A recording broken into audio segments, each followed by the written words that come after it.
Daylight saving time is this weekend, which means one less hour of sleep. Oh, it also means some extra sunshine, though. But let's talk about the medical side of this all. While extra sunshine in the evening may be nice, a loss of sleep can really be disruptive, especially to the kiddos.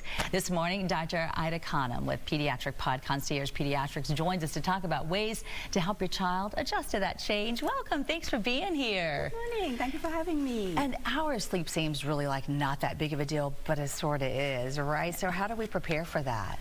So for kiddos, I mean, typically for children, I kind of try to get them to do, you can actually start preparing about a week in advance. So, and the good thing is it's kind of coinciding with spring break. So sort of bringing things in a little earlier, bringing your bedtime routines a little earlier, especially for the little ones. So maybe having dinner a little earlier, sort of whatever your wind down routine is, a bath earlier, book earlier, making sure kids are sort of exercising so they burn some of that energy, get out in the sun. But those are a couple of things that you can kind of do about a week before we go into daylight savings, so that sort of adjusts so that by the time we switch over, they're more likely to fall asleep on time.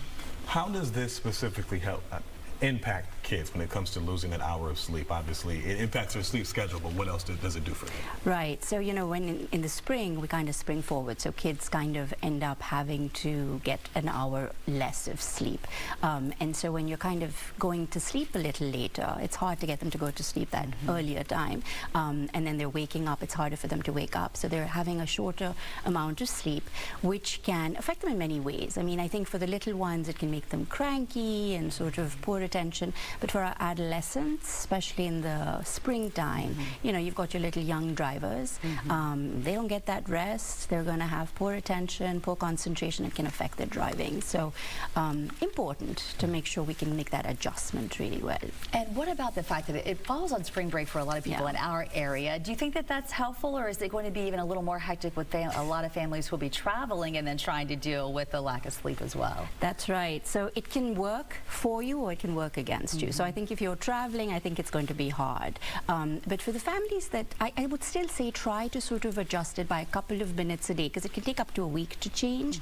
So if you can, well and good. If you can't, we're kind of stuck with it. But if you're in town, I would just say, sort of bring that that meal time a little earlier, get them to kind of go to sleep a couple of minutes earlier every day to help them adjust. But it usually takes about a week for that adjustment to take place. So if they don't manage during spring break, then expect that first week after spring break for kids to be a little tired. So when should parents consider speaking to an expert just like yourself, a pediatrician, if they're seeing issues persist?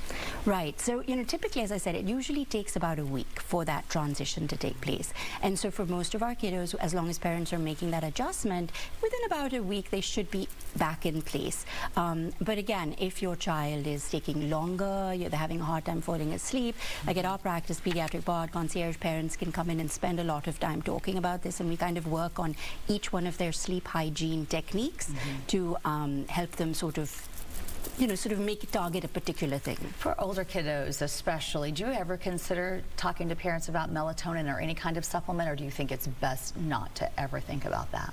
Yeah, so as you know, melatonin is like it's a natural hormone that's produced in the body to help you sleep. It is not a sleep medication, so it is available over the counter. I think it's very important for families to know that it is not FDA approved, so you get all formulations with different dosages, and there is such a thing as melatonin poisoning. So I would really say, if unless you've spoken to your pediatrician or your pediatrician has recommended it after talking about sleep hygiene, I wouldn't recommend taking it just by yourself. Yes, I mean, we do recommend it. So as a pediatrician, I've given it to children with neurodevelopmental disorders on the autism spectrum. But in general, unless you've spoken to your pediatrician, I wouldn't. All right. Dr. Aida Khanum, we appreciate you, especially going into this weekend where we're getting more sunshine, but a little bit less sleep.